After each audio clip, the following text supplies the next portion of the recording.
ভাইয়া আমার, আখিরাত তো অনেকগুলো ঘাটি। এক নম্বরে হচ্ছে জান কবজ হওয়া, মৃত্যু, এরপরে কবর, এরপরে হাসরের মাঠ, এরপরে মিজান, এরপরে ফুলসিরাত, এরপরে জান্নাত জাহান্নাম, এবং এক একটা হাজার হাজার বছরের লম্বা ঘাটি। বন্ধু আমার, শুধুমাত্র কসম আল্লাহ, কোন ব্যক্তি যদি বেঈমান, কাফের, মুশরিক, নাফরমান, পাপী জিন্দেগি নিয়া মৃত্যু পর্যন্ত পৌঁছে, খোদার কসম শুধু মৃত্যুর যন্ত্রণা, শুধু জান কবজের যন্ত্রণা, আল্লাহর কসম এটুকুই সহ্য করার ক্ষমতা তার থাকবে না। এই জান কবজের যন্ত্রণার সামনে তার 60 বছরের দুনিয়া যা ভোগ করছিল, মজা করছিল, এক সেকেন্ডে ভুলে যাবে। ইমান। আমি শুধু এই কথাটাই এখন শুনাইতে চাই। এই তর্জমাটা বললে আমার কথা শেষ। এটাই আমার বক্তব্য। ভাইয়া, কবরে লম্বা সময় থাইকা কি কষ্ট পাইবা? বেনামাজি সন্তান, হারাম উপার্জনকারী বাবারা, বেপর্দা মা বোন, সেটা তো লম্বা বিষয়। হাসরের মাঠ কি পরিমাণ লম্বা, মিজানের পাল্লার সময়টা কি পরিমাণ কঠিন হবে, আমল নামাটা যখন বাম হাতে দেয়া হবে তখন কি পরিমাণ চিৎকার করবে। ফুলসিরাত পার হতে 30,000 বছরের রাস্তা, এই অন্ধকারাচ্ছন্ন রাস্তা কিভাবে পার হবে সে তো পরে লম্বা বিষয়। শুধু জান কবজের সময় মৃত্যুর, যেটাকে বলে রুহু কবজ হওয়া, মৃত্যুবরণ করা, এই কষ্টটাও তো সহ্য হইবে না। এই কষ্টটা তো সহ্য হবে। কোরআনুল কারীমের মধ্যে 4 জায়গায় আল্লাহ তাআলা মোট মৃত্যুর যন্ত্রণার কথা বলছেন। 1 নাম্বার, ওয়াজাআত সাকরাতুল মাউত বিল হক যালিকা মা কুনতা মিনহু তাহিদ। রব্বুল আলামিন বলেন, বান্দা শুনে নাও, সত্য সত্যই মৃত্যুর যন্ত্রণা আসবে। সাকরাতুল মাউত বলে এটাকে। মৃত্যুর যন্ত্রণা মানে জান কবজের সময়, রুহু কবজের সময়ের যন্ত্রণা, মৃত্যুর সময়ের যন্ত্রণা। কোরআনুল কারীমের মধ্যে আল্লাহ বলেন, ওয়ালাউ তারা ইযিয যালিমুনা ফি গামারাতিল মাউত। আল্লাহ বলেন, শোনো বান্দা, আল্লাহর নবীকে বলেন, বন্ধু আপনি যদি একটা নজর দেখতেন জালিমের মৃত্যু যন্ত্রণা কতটা ভয়ানক হবে। ইযিয যালিমুনা ফি গামারাতিল মাউত ওয়াল মালাইকাতু বাসিতু আইদিহিম। ফেরেশতারা ওই নাফরমান পাপীকে ডাক দিয়ে বলবে, হাত বাড়িয়ে বলবে ফেরেশতারা, আখরিজু আনফুসাকুম, হে অসৎ আত্মার রূহ, এই নাফরমানের শরীর থেকে বের হও। বের হতে চাইবে না, সারা দেহের মধ্যে নাফরমানের রূহ দৌড়াবে। মালাকুল মউত আজরাইল একটা টান দিয়ে যখন রূহটাকে ছিঁড়ে বের করবে, কলিজা থেকে বের করবে, একটা টানে কণ্ঠনালীর কাছে চলে আসবে। আল্লাহ বলেন, ফালাউলা ইদা বালাগাতিল হুলকুম, কণ্ঠনালীর কাছে যখন রূহটা চলে আসবে, নাফরমান তোর ক্ষমতা থাকলে এবার বাধা দাও না, দাও, বাধা দাও, থামাও করে। এ না তোমার বন্ধু, এ না তোমার বাপ, থামাও এরে, এ তো মরে যাচ্ছে, তারে ধরে রাখো, ধরে রাখো। পারা যাবে তো? কথা বলেন না কেন? আল ইয়াউমা তুজজাউনা আযাবাল হুন। আল্লাহর ফেরেশতারা জান কবজের মুহূর্তে, খোদার কসম আল্লাহ বলছে, জান কবজের সময় বলবে, মনে রাখিস না ফরমান, আজকে তোরে কবরে নিয়া চূড়ান্ত তোরে আযাব, শাস্তি ভোগ করা, তুই বুঝবি পীড়া কারে কারে। মাস্তানি, মাতবরি, সুদের টাকা, ঘুষের টাকা, বাটপারি, চিটারি, অহংকার, দম্ভ, আয় আয় না ফরমান, তোর এখন আল ইয়াউমা তুজজাউনা, আজকে দেখাবো আযাবাল হুন, লাঞ্ছনা করা আযাব। আও কবরের প্রথম ঘন্টা, কবরের প্রথম ঘন্টাতেই তুমি বুঝবা আখিরাত কত কঠিন। রাসূলুল্লাহ সাল্লাল্লাহু আলাইহি ওয়াসাল্লাম বলেন, কবরে যেই নাফরমান প্রশ্নের জবাব দিতে পারবে না, তিনটি প্রশ্নের, তো আল্লাহ তাআলা বলবেন কাযাবা আবদি, ফেরেশতা আমার এই নাফরমান বান্দা মিথ্যা বলেছে। ফাআফরিশুহু মিনান নার ওয়ালবাসুহু মিনান নার, আমার নাফরমান বান্দার কবরে জাহান্নামের বিছানা বিছায় দাও, ওরে জাহান্নামের পোশাক দিয়ে আবৃত করে দাও। ওয়াফতাহু লাহু বাবান ইলান নার, জাহান্নাম বরাবর তার কবর থেকে দরজা খুলে দাও, কবর খুলে দাও। ওহো, আল্লাহর নবী সাল্লাল্লাহু আলাইহি ওয়াসাল্লাম বলেন তখন কবর তারে, ফেরেশতা যখন তাকে রাইখা যাবে, কবর তারে ডান দিকের মাটি বাম দিকে একটা চাপ দিবে, বাম দিকের মাটি ডান দিকে চাপ দিবে। আল্লাহর কসম, নবী বলছে হাত্তা তাখতালিফা আদলাউহু, ডান পাশের হাড্ডি এবং এই পাজরের হাড্ডিগুলো করকর করে ভাঙ্গা বাম দিকে চলে যাবে, বাম দিকের গুলো ডান দিকে চলে যাবে। ভাইয়া আমার, তুমি তোমার উপরে রহম করো। বাপ আমার, আপনাদেরকে বলি, হারামের টাকা উপার্জন কইরা, সুদের টাকা, কিস্তির টাকা, ঘুষের টাকা, ওজনে কম দেওয়া টাকা, হারাম ব্যবসার টাকা, বাটপারি সিটারির টাকা দিয়া বংশ, ফ্যামিলি, স্ত্রী, সন্তানের জন্য রাইখা যাইয়েন না। ওরা আমনে বরবাদ করবে, আপনি নিজেও বরবাদ হলেন, ওরারও বরবাদ। শুধু শুধু শুধু শুধু আমনে মূল্য পৃথিবীতে কামাই রোজগারই থাকবে, আর পৃথিবীতে যেত রোজগার থাকবে আপনার ফুতেই কামাই করতে পারবে। আপনি হালাল ভাবে যে দূর পারেন করে দিয়ে, বাকিটা আপনার ফুতে করে না করলে মরে যাবে, অসুবিধা কি? না খাইয়া যদি কেউ মরে যায়, কারণ মৃত্যুবরণ করা তো বেজ্জতি, কথা বলেন না কেন? না না বলেন বলেন, কেউ মরে যাওয়া এটা কি শরমের কথা নাকি? ভাই বলো, চলে বলো। আরে ছি ছি ছি ছি, ওটা মরে গেল, কেমন শরমের কথা এটা? এমন এটা কথা হইলো কোনো? তো তো মরলে কি, মনে করেন না খাইয়া মরেই গেছে, তো মরলে কি, মরণ কি শরমের কথা? তো বাপ দাদা 14 গোষ্ঠী মরছে, তো আমি মরলে শুনি?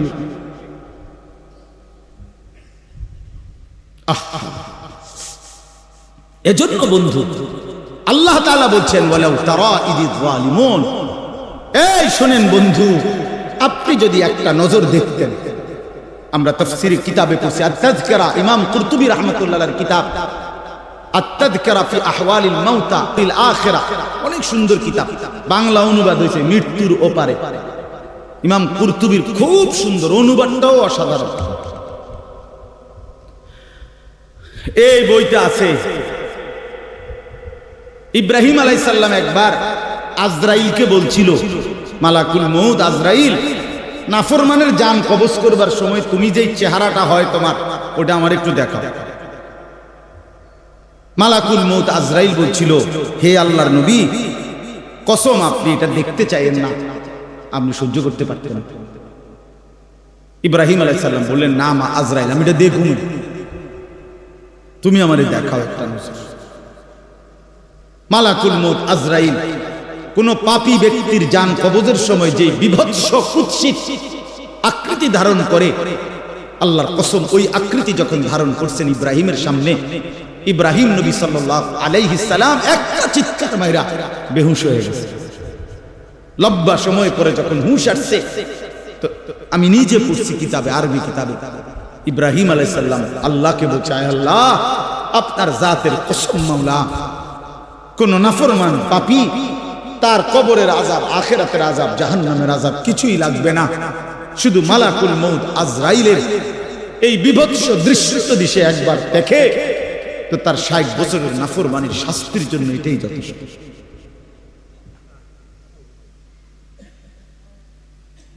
হ্যাঁ, আখরিজু আনফুসাকুম, এখানেও আল্লাহ তাআলা এই কথাটা বলছে, ফালাউলা কাল্লা ইদা বালাগাতিত তারাকিয়া। আল্লাহ তাআলা বলেন, কখনোই না বান্দা, অর্থাৎ কোনোভাবেই থামাইতে পারবে না, ইদা বালাগাতিত তারাকিয়া, প্রাণ যখন, রূহ যখন কলিজা থেকে ছিঁড়ে ফেরেশতা মালাকুল মউত টান মারবে, যখন কণ্ঠনালীতে পৌঁছে যাবে, তখন আর কোন নাফরমান, কোন তওবা, কোন ইস্তিগফার, কোন চিৎকার, কোন ঝাড়, কোন ফুক, কোন ডাক্তার, কোন কবিরাজ, কোন বৈদ্য, কোনো কিছু দিয়েই আর নিজেকে ফেরাইতে পারবে না। ইদা বালাগাতিত তারাকিয়া, যখন কণ্ঠনালীর মধ্যে ফেরেশতা টান দিয়ে বের করে ফেলবে রূহ, কলিজা থেকে কলব থেকে রূহকে টেনে ধরবে, যখন কণ্ঠনালীতে চলে আসবে, ওয়াকিলা মান রাক, আশপাশের সকলেই তখন বলবে এই ব্যক্তি যে ছটফট করতেছে তারে এখন কোন কবিরাজ দিয়া ঝাড়াবে। সবাই ডাক্তার, কবিরাজ, বৈদ্য, ওঝা খুঁজবে, দেখো না কার কে পরিচিত আছে, ডাকো, আরে বাঁচাইবার চেষ্টা করো। ওয়ান্না আন্নাহুল ফিরাক, আল্লাহ বলে কিন্তু ওই ব্যক্তি ঠিকই বুঝে ফেলেছে আজকে তাকে নিশ্চিত এই পৃথিবী থেকে বিচ্ছিন্ন হতে হবে। আত্মীয় স্বজন তারা যদিও ডাক্তার কবিরাজের জন্য চিল্লাচিল্লি করছে, কিন্তু লোকটা নিজেই বুঝে ফেলবে আন্নাহুল ফিরাক, তাকে এখন এই দুনিয়ার মায়া থেকে বিচ্ছিন্ন হইতেই হবে। কারণ মালাকুল মউত তো রূহটা ছিঁড়া ফেলছে, কলিজা থেকে টান দিয়া ফেলছে, আর তো ফেরত যাবে না, আর তো ফেরত যাবে না। ইন্নাল্লাহা ইয়াকবালু তাওবাতাল আবদি মা লাম ইউগারগির, নবী সাল্লাল্লাহু আলাইহি ওয়াসাল্লাম বলেন নিশ্চয়ই আল্লাহ তাআলা বান্দার তওবা কবুল করেন যতক্ষণ পর্যন্ত না মৃত্যুর গড়গড়া শুরু হয়, ওর আগ পর্যন্ত।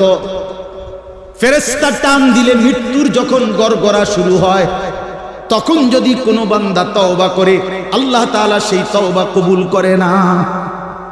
এবারে দম টানে, একেবারে সুজা হইয়া গেছে। এই সময় হুজুর আনছে 200 টাকা দিয়া, হুজুর আব্বারে গুদ্দুর বেহেশত বুঝ কইরা দেন, তওবা ভরাইয়া দেন, তওবা। এই সারা জিন্দেগির সিটারি বাটফারির তওবাটা এই 200 টাকা দিয়া আব্বারে মিল কইরা দেন। হ্যাঁ, বেহেশত দিয়ে দিব। বেহেশত হুজুরের আব্বার সম্পত্তি। হ্যাঁ, কথা বলেন না কেন? বেহেশত হুজুরের বাপের সম্পত্তি। এটা তো এটা কি ধরনের কিসের তওবা এটা? এই ব্যাটার তো কোনো এহসাসে নাই। আরে বোঝেন নাই আমার কথা? তার তো কোনো অনুভূতিই নাই, হে তো লড়েও না, বুঝেও না, হে তো জানে না কিসের করছে, কি করতেছে। আল্লাহ তাআলা বলছে ওয়াল্লাযীনা ইযা ফাআলু ফাহিশাতান আও যালামু আনফুসাহুম যাকারুল্লাহ ফাস্তাগফিরু লিযুনুবিহিম। আল্লাহ বলছে আমার বান্দা যত বড় নাফরমানি করুক, করতে করতে যদি বড় থেকে বড় জুলুমও করে, কিন্তু তৎক্ষণাৎ যদি আমি আল্লাহকে স্মরণ করে আর আমার কাছে 2 হাত তুলে মাফ চায়, পিছনের গুনাহ যদি ছেড়ে দেয় আর করবে না যদি ওয়াদা দেয়, খোদার কসম কোরআনে আছে, আল্লাহ বলেন বান্দা আমি পুরাপুরি 100% মাগফিরাত দিয়ে দেব, পুরা মাফ। উলাইকা জাযাউহুম মাগফিরাতুম মির রাব্বিহিম। যখন তোমার বুঝ ছিল তখনই তুমি তওবা করছিলা, ঠিক আছে, কিন্তু যখন মৃত্যুর যন্ত্রণা শুরু হয়ে যায় তখন আর তওবা কবুল হয় না। ওয়ালাইসাতিত তাওবাতু লিল্লাযীনা ইয়ামালুনাস সাইয়্যাত হাত্তা ইযা জাআ আহাদাহুমুল মাউতু ক্বালা ইন্নী তুবতুল আন। এই যে কোরআন শরীফের আয়াত। আল্লাহ বলেন ওই ব্যক্তির তওবা তওবা নয়, পুরা জিন্দেগি নাফরমানি করেছিল, অতঃপর যখন মৃত্যুর সময় আসলো আজরাইল উপস্থিত হলো, এখন বলতেছে আমি আল্লাহ এখন তওবা করলাম। আল্লাহ বলে না বান্দা এমন তওবা হবে না। তাইলে তওবা করবেন কখন? এখন। কখন বাবা? এখন। এখন আজ দিমাগ আছে, যখন আকল আছে, বুঝ আছে, আল্লাহ আমাদেরকে বুঝার তৌফিক দান করেন। ওয়ালতাফাতিস সাকু বিসাক। আল্লাহ বলেন নাফরমান তখন ভয়ে আর আতঙ্কে মালাকুল মউত তাকে টেনে বের করছে। আজরাইল এসে সামনে দাঁড়ানোর সাথে সাথে নাফরমান এই পরিমাণ ভয় পেয়ে গেছে।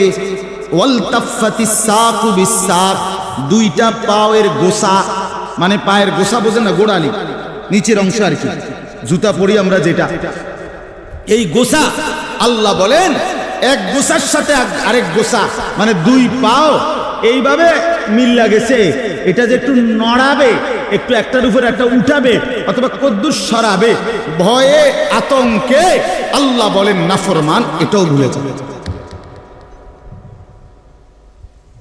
পাউটা নাড়াবার ক্ষমতাও হবে না। ইলা রাব্বিকা ইয়াউমা ইদিনিল মাসাক। আল্লাহ তাআলা বলেন এই অবস্থাতেই আমি আল্লাহর কাছে ফিরতে হবে, ফিরতে হবে। মৃত্যুর ভীষণ বড় যন্ত্রণা হবে। অর্থাৎ এখানে ফেরেশতা প্রথম তো টান দিবে, ফুলের মতো ছিঁড়া ফেলবে। ফুল যেভাবে গাছ থেকে ছিঁড়ে ফেলে, কলিজা থেকে রূহ তো ছিঁড়ে ফেলবে, কণ্ঠনালীর কাছে আটকায়া যাবে। তখন সে বারবার চেষ্টা করবে নিজের রূহ ফেরত নিতে, কিন্তু ফেরত নিতে পারবে না। আল্লাহ তাআলা বলেন মৃত্যুর মারাত্মক সাকরাতুল মউত তখন শুরু হবে, ভীষণ যন্ত্রণায় শরীর পাওটাও নাড়াইতে পারবে না। এই অবস্থাতেই, এই জোরাজুরি টানাটানি অবস্থার মধ্যে তাকে আল্লাহর কাছে ফিরতে। এবার আল্লাহ শেষ কথা বলে, এবার শুনো বান্দা, এই নাফরমানের মৃত্যু যন্ত্রণা এতটা ভয়ানক কেন হলো এই লোকটার? আল্লাহ তাআলা বলেন ফালা, ওই ভাই ছেলেরা শোনো ভাই, আবার শোনো। যা এই ধমকাইছি, খোদার কসম দুশ্মনী নিয়ে ধমকাই নাই, তোমার সাথে কোনো বিদ্বেষ নিয়ে ধমকাই নাই, কলিজা বলা এটুকু ফিকির নিয়েই বলি যে এক ছেলে বদলে যাক, একটা নওজোয়ান বদলে যাক, সারা দিনের চিৎকার চেঁচামেচির দ্বারা, এই দিবানিশির এই বলার দ্বারা যদি একটি বাচ্চাও, একটা ছেলেও, একটা কিশোর, একটা যুবক, একটা তরুণ, একটি মুসলমানের মা মেয়ে যদি বদলায়, হতে পারে ওই একজনের উসিলায় আল্লাহ আমাদেরকে মাফ করে দেবে। এই আশায় ভাইয়া, এই আশায় যুবক ভাইয়া, তোমরা ইসলামের দিকে ফেরা দরকার, তোমরা আল্লাহর দিকে ফেরা দরকার। চারিদিকে সারা পৃথিবী জুড়ে সমস্ত ষড়যন্ত্র ইসলামের বিরুদ্ধে, মুসলমানের বিরুদ্ধে। তোমরা দেখছো ভাইয়া, গাজার মধ্যে মুসলমানের রক্তে ভাসতেছে, ফিলিস্তিনে মুসলমানের রক্তে ভাসছে, আজ আবার লেবাননে মুসলমানের রক্তে জমিন ভেসে গেছে। এত রক্ত প্রতিদিন মুসলমানের ঝরছে, এরপরও কেমনে নামাজ না পড়া থাকো, এরপরও কেমনে দুশ্মনের মতো চলাফেরা করো, কার মতো চুল সাজাইলা, কার মতো জামা পরলা, কার মতো নিজেকে পরিচয় দিলা, যে এই বেঈমানদের সাথে তোমার চুল, জামা, শরীর, প্যান্ট, কথাবার্তা মিলাইছো। খোদার কসম, ওরা তো প্রতিদিন মুসলমানের রক্তে জমিন ভাসায়, প্রতিদিন ভাষায় দিচ্ছে। এটা তো ভাবা উচিত, ভাবা উচিত। সারা দেশে, আমার এই ছোট্ট বাংলাদেশেও কি পরিমাণ ইসলাম এবং মুসলমানদের বিরুদ্ধে ষড়যন্ত্র। আমি গত আগস্ট মাসে উত্তরবঙ্গ ছিলাম, 40 দিন দাওয়াত তাবলীগের সফরে, আল্লাহর রাস্তায় মেহনতে 40 দিন এক চিল্লা সফরে ছিলাম। জুলাই মাসের 31 তারিখ থেকে সেপ্টেম্বরের 9 তারিখ পর্যন্ত। তো ওইখানে দেখছি আমি 10টা উপজেলায় অসংখ্য খ্রিস্টানদের গির্জা, যেখানে প্রতিদিন, কসম আল্লাহ, প্রতিদিন খ্রিস্টানরা, এই ইউরোপ থেকে আসা খ্রিস্ট ধর্মের অনুসারীরা, তারা আমাদের এই বাংলাদেশে, উত্তরবঙ্গে প্রতিদিন আমাদের সমাজে, মুসলমানের সমাজে খ্রিস্ট ধর্ম প্রচার করে 1জন 2জন করে মুসলমানকে খ্রিস্টান বানাচ্ছে। আমি নিজ চোখে দেখছি, কমপক্ষে 50টা গির্জা দেখছি একটি জেলার মধ্যে। 40 দিন 26 জন সাথী দাওয়াত ও তাবলীগের নিসবতে রাত দিন আলহামদুলিল্লাহ আল্লাহ করাইছে, মেহনত করছে। 16 জন আলেম ছিল আমাদের জামাতে। 40 দিন পরে আলহামদুলিল্লাহ কাকরাইলে যখন আমরা, এই দিনাজপুর এক জেলা থেকে জামাত বের হইছে, আল্লাহই করাইছেন, আল্লাহর দয়া। পরবর্তীতে আমাদের এই জামাত আমরা নিয়ে আসছি। 40 দিনের জন্য আবার বের হইছে শুধু দিনাজপুরের, আমরা যেটুকু অঞ্চলে মেহনত করছি ওই থেকে 950 মানুষ, 63টা জামাত। আলহামদুলিল্লাহ আল্লাহ করাইছে, আল্লাহ করাইছে। তো এজন্য বললাম, প্রতিনিয়ত আমাদের পার্বত্য চট্টগ্রামের হালাত খবর নেন কি হচ্ছে। একদিন ঘুম থেকে শুনবেন উঠে পার্বত্য চট্টগ্রাম আর আমাদের কাছে নাই। গোটা বাংলাদেশে, পুরা বাংলাদেশ যত বর্গ মাইল, এর 3 ভাগের 1 ভাগ হলো পার্বত্য চট্টগ্রামের 3টা জেলা। বুঝেন নাই কথাটা আমার? সারা বাংলাদেশের আয়তন যে দূর, এটা যদি 3 ভাগ করে, শুধু 3 জেলা রাঙ্গামাটি, খাগড়াছড়ি, বান্দরবন, পার্বত্য চট্টগ্রামের এই 3 জেলাই 1/3 বাংলাদেশ। বুঝেন হিসাব? হ্যাঁ, পুরা উত্তরবঙ্গ প্রতিদিন কাফের কাদিয়ানি, প্রত্যেক দিন তারা মুসলমানদেরকে কাদিয়ানিতে বানানোর জন্য তাদের কার্যক্রম করছে অসংখ্য। অথচ সারা পৃথিবীর মুসলমানের কাছে, ওলামায়ে কেরামের কাছে, সারা পৃথিবীর মুসলমানের কাছে একথা স্পষ্ট অকাট্য যে কাদিয়ানিরা 100 কাফের, 100 কাফের, 100 কাফের, 100% কাফের। কাদিয়ানি একটি ভিন্ন ধর্ম, ইসলাম একটি ভিন্ন ধর্ম। ইসলাম এবং কাদিয়ানিয়া এক ধর্ম হইতে পারে না, এক ধর্ম হইতে পারে। প্রকাশ্য কাফের, প্রকাশ্য কাফের। জানো না মিয়া, এই বেঈমানরা নিজেদেরকে আহমদিয়া মুসলিম বলে। কিসের আহমদিয়া মুসলিম? মুসলমান তো মুসলমান। কোরআনে আল্লাহ বলছেন হুয়া সাম্মাকুমুল মুসলিমিন। আল্লাহ তাআলা বলছে তোমাদের নাম তোমাদের পিতা ইব্রাহিম রেখেছেন মুসলমান। আবার আহমদিয়া মুসলমান কিতা? আলগা শব্দ লাগালে কেন? মুসলমান তো মুসলমান, এটার লগে আবার আলগা টাইটেল লাগানোর কি দরকার আছে? সাদা মুসলমান, কালা মুসলমান, হ্যাঁ চিটেঙ্গা মুসলমান, এটা কিতা? এটা কোনো দরকার আছে? আপনি বলেন না। মুসলমান তো মুসলমান। ওয়ামান আহসানু কাওলাম মিম্মান দাআ ইলাল্লাহ ওয়া আমিলা সালিহান ওয়া ক্বালা ইন্নানী মিনাল মুসলিমিন। এই যে আল্লাহ বলছে সর্বোত্তম মানুষ, সর্বশ্রেষ্ঠ মানুষ হলো 3 ব্যক্তি। 1 নম্বরে যে মানুষকে আল্লাহর দিকে ডাকে, 2 নম্বরে যে যাবতীয় নেক আমল করে, 3 নম্বরে সর্বদাই যে নিজেকে মুসলমান পরিচয় দেয়। কি পরিচয় দেয়? আমি মুসলমান, নাকি আমি ঢাকাইয়া মুসলমান, আমি মুসলমান, খাস খালাস। আল্লাহ আমাদেরকে মাফ করে দেন। আমার ভাই, আমার ছেলেরা, আমার নওজোয়ানরা ফেরা দরকার। ইসলামের জন্য জান বাজি না রাখলে, আল্লাহর দ্বীনের জন্য আমরা ফিকির না করলে, নিজের ঈমান, নিজের ইসলাম, নিজের আমল, নিজের আখলাক সুন্দর না করলে ভাইয়া পারতা না। স্লোগান দেওয়া আর জীবন দেওয়া এক কথা না। স্লোগান দেওয়া সহজ ভাইয়া, তো দুশ্মনের মোকাবেলায় দাঁড়ানো কঠিন কঠিন। এই জন্য ভাই নিজের কলিজার ভিতরে যদি ঈমান না থাকে, আখিরাতের ফিকির না থাকে, কপালে যদি সেজদা না থাকে, তুমি কাফেরের মোকাবেলায় দাঁড়াইতে পারতে না, মাহাদির পক্ষে থাকতে পারত না, দাজ্জালের বিরুদ্ধে লড়তে পারত না। আল্লাহ আমাদের প্রত্যেকটা যুবককে মাহাদির সৈনিক বানিয়ে দেন। শেষ কথা হলো এটাই বলতেছিলাম, কেন মৃত্যু যন্ত্রণা হবে, জান কবজের কষ্ট হবে কার? আল্লাহ বলেন কেন? এই ফালা সাদ্দাকা ওয়ালা সাল্লা।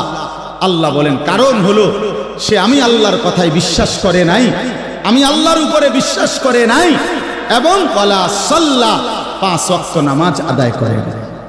এজন্য ভাইয়া, যার ঈমান নাই তার মৃত্যু যন্ত্রণা হবে, যার নামাজ নাই আল্লাহ বলছে সে ভীষণ কষ্ট পাবে মৃত্যুর সময়। আর বাকিটা তো আছে, ওয়ালাকিন কাযযাবা ওয়া তাওয়াল্লা, বরং সে আমি আল্লাহর উপরে মিথ্যা আরোপ করেছে, ঈমান আনে নাই। ওয়া তাওয়াল্লা, আমার প্রতিটা হুকুম থেকে মুখ ফিরাইয়া নিছে। আল্লাহ বলেন সুম্মা যাহাবা ইলা আহলিহি ইয়াতামাত্তা, আমার নাফরমানি করছে, আমার বিরুদ্ধাচরণ করছে, আমার হুকুমের উল্টা করছে, অথচ এর পরেও স্ত্রী সন্তান পরিবারের মাঝে গর্ব কইরা, অহংকার কইরা, আনন্দ ফুর্তিতে জিন্দেগি কাটাইছে। সিটারি, বাটপারি, অন্যায়, দুর্নীতি, অনিয়ম, নামাজ নাই, বন্দিগি নাই, হালাল হারামের পার্থক্য নাই, এরপরেও ঘর সংসার বউ বাচ্চার মধ্যে এভাবে চলছে, মনে হয় যেন কোনো টেনশনই নাই। আল্লাহ বলেন এই অহংকারী, এই গাদ্দারির কারণে মালাকুল মউত আজরাইল যখন রুহু কবজ করবে তখন কলিজা থেকে রুহুটা ছিঁড়া ভিড়া এরপরে কবজ করবে। আল্লাহ আমাদেরকে মাফ করে দেন। আল্লাহ তাআলা শেষ বলেন, আমি যেটুকু পড়ছি, আউলা লাকা ফাআউলা সুম্মা আউলা লাকা ফাআউলা। আল্লাহ বলেন বান্দা, এই বান্দা, আমি 4 বার বলছি বান্দা, 4 বার তোমার জন্য দুর্ভোগ, তোমার জন্য দুর্ভোগ, তোমার জন্য দুর্ভোগ, তোমার জন্য দুর্ভোগ। 4 বার আউলা লাকা ফাআউলা সুম্মা আউলা লাকা ফাআউলা। কয়টা হলো? 4টা। কেন 4টা কেন? 1 তোমার জান কবজের সময় তোমার দুর্ভোগ, 2 তোমার কবরে দুর্ভোগ, 3 হাসরের মাঠে দুর্ভোগ, 4 জাহান্নামে দুর্ভোগ। তুমি জান কবজের সময়ও কষ্ট পাইবা, তুমি কবরেও কষ্ট পাইবা, তুমি হাসরেও কষ্ট পাইবা, তুমি জাহান্নামেও কষ্ট। আউলা লাকা ফাআউলা সুম্মা আউলা লাকা ফাআউলা। আয়াহসাবুল ইনসানু আন ইউতরাকা সুদান। আল্লাহ তাআলা বলছে, মানুষ তুমি কি ভেবেছো আমি তোমাকে এমনি এমনি ছেড়ে দেব না? কি ভাবছো? এমনি এমনি অনর্থ, কোন উদ্দেশ্য ছাড়াই আমি তোমার এমনি বানাইছি না। বান্দা ফাহাসিবতুম আন্নামা খালাকনাকুম আবাসা। আল্লাহ তাআলা বললেন, বান্দা তুমি কি এই ভেবেছো আমি তোমাকে বেহুদা বানাইছি? এ খাইবার ফুর্তি করবা, নাচবা গাইবা? না ভাই, আল্লাহ তাআলা আমাদের প্রত্যেককে ঈমান দান করেন, তাকওয়া দান করেন, গুনাহ থেকে বাঁচবার মতো হিম্মত দান করেন। আল্লাহ তাআলা আমাদের প্রত্যেককে 5 ওয়াক্ত নামাজ জিন্দেগি সুন্দর করার তৌফিক দান করেন। ইনশাআল্লাহ আল্লাহ তাআলা সবাইকে কবুল আর মঞ্জুর করেন। নওজোয়ান ছেলেরা সহ সবাই মেহেরবানি করে মনোযোগের সাথে হযরত বয়ান করবেন। হযরত আমারও অনেক বেশি শ্রদ্ধেয়। ইনশাআল্লাহ হযরতের বয়ান মনোযোগ দিয়ে শুনে দোয়া করে এরপরে আমরা যাওয়ার চেষ্টা করি। আল্লাহ তাআলা সকলকে উত্তম তৌফিক দান করেন।